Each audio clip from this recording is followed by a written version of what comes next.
720, Big 550 KTRS. Yesterday's eulogy has sent shockwaves through the political world, not only here in Missouri, but all across the country. A United States senator calling out members of his own party from the pulpit. Eli Yokley was there. He is editor-in-chief of PoliticMo. It's a great website, politicmo.com. Eli, thanks for joining us here in St. Louis on KTRS Radio.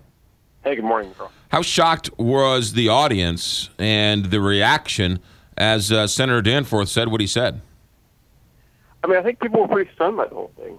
These are a lot of folks who are in pretty powerful positions that aren't used to being told what's up, and I think that Senator Danforth laid this out to him pretty firmly in his view about what happened here, and I think he laid out this idea that politics is getting too dirty now and that it's driving people to these extremes, and he said words can kill, and I think that's what Senator Danforth thinks happened last week with Tom Schweich. He went a lot further than anybody else in this story. I mean, he didn't mince any words. When he says words kill, we've seen that this week in Missouri. I mean, he makes no bones about it and doesn't sugarcoat it. That's some pretty powerful accusations. Yeah, it was. And he also called the Kansas City consultant Jeff Rowe sort of indirectly a bully. And he said that the bully should be held accountable here. He sort of jumped on the same train that Senator Mike Parson did earlier this week when he was on the Senate floor and called out some of this negative campaigning too. And so, I think yesterday was the first big the political fallout just started to begin yesterday with that big speech by Senator Danforth. But I think moving forward here, there's going to be a few more chips to fall, I think, after this terrible tragedy that happened. Okay, so let's talk. So reaction is coming in. We're starting to hear the rank and file, but what about the elected officials? What about the people who that message was actually sent to? How do you think it was received by some of the power brokers and the future power brokers in the state? Well, yesterday I sent a note to the offices of Senator McCaskill Senator Blunt and Representative Wagner, both two pretty powerful Republicans in Missouri, and I said, "Do you think, Senator? Do you think that John Hancock can stay on as party chairman now after all of this?" And both of them kind of just hedged and didn't want to take that question on. And I think a lot of these guys now were pretty happy with the way the Republican Party shaped up after a couple of years where they had lost control. And John Hancock's in a pretty good spot to help both of these guys out, and he's sort of an establishment guy. That's how he got there. That's why Schweich didn't necessarily like him. And so he's in a tough spot now. And these elected officials, I don't know if they're ready to step up and call on Hancock to step down, or whether they think he should. Yeah. I think it's another discussion. What do you think happens with Catherine Hanaway? She's in a very awkward position. She was just not necessarily her, but her people who are writing her commercials. This sort of nebulous, sort of third-party person that's kind of connected to her was called out. Does she survive this? Can she hold on and sort of make it through this storm? Well, Jeff Rowe, the Kansas City political consultant who did the ad, he's also helping run her campaign. I mean, it's not a third-party thing. I mean, they're pretty close. He's helping run her campaign. Right. And so if he, I think it's one of the two of them are going to face some political heat here, and only one of them's on the ballot.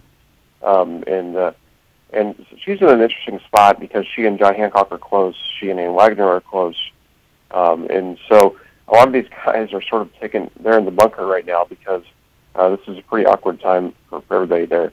And they have to consider also in the eyes of the voters. I know this is still all fresh from what happened with Tom Schweich, but they have to consider how their voters will perceive all of this and if any changes should be made because of what they think the voters will think. Yeah. Well, the thing is, we're a year and a half out from when voters are going to see these guys. So, I mean, how many voters are paying attention yet? I mean, clearly the Schweich thing is probably bigger than just a political story.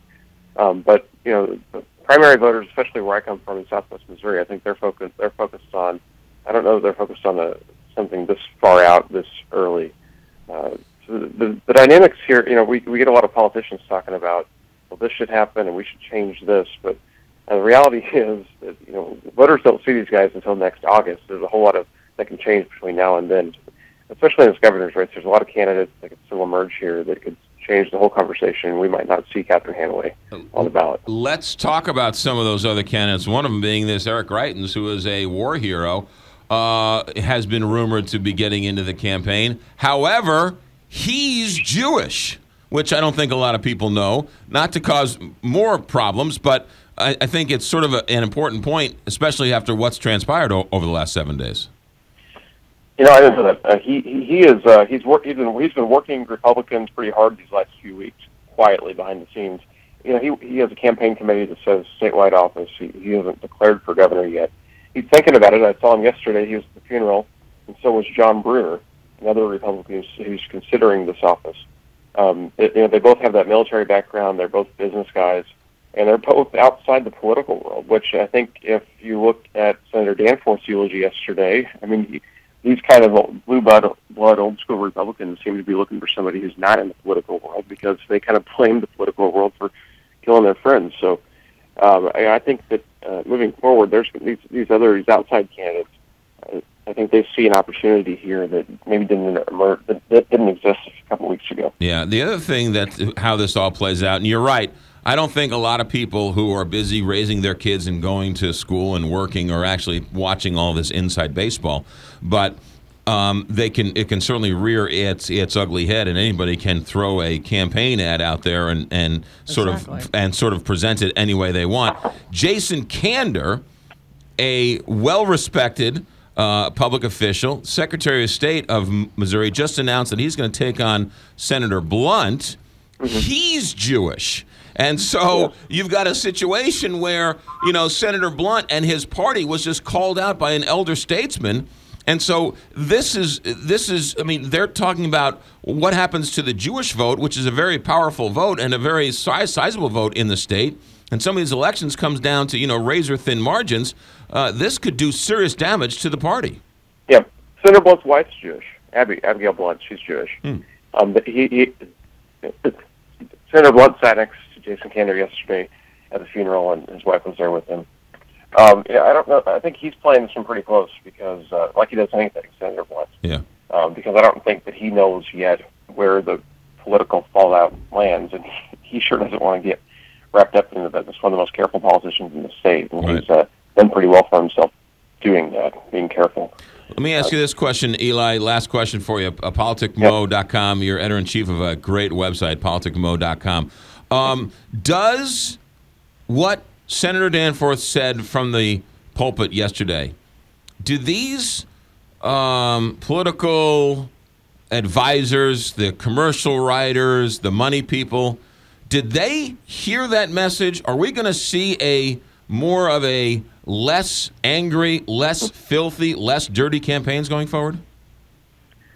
I don't know. Probably not. I mean, these guys make a lot of money doing these ads and running these campaigns, and I think that it's easy to say that. It's easy to say in March, a year before the election, that let's be nice in August.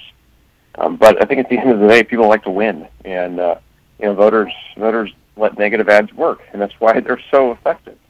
And so we'll see. I don't have a whole lot of hope, McGraw. Yeah. We'll see. Eli Yokley, editor-in-chief of PoliticMo.com, was there yesterday at the Tom Schweich funeral. Eli, thanks for checking in. We should have you on more often. Thanks. I'd love to do it. Good to be here. You got it. 7:30 here, Big 5.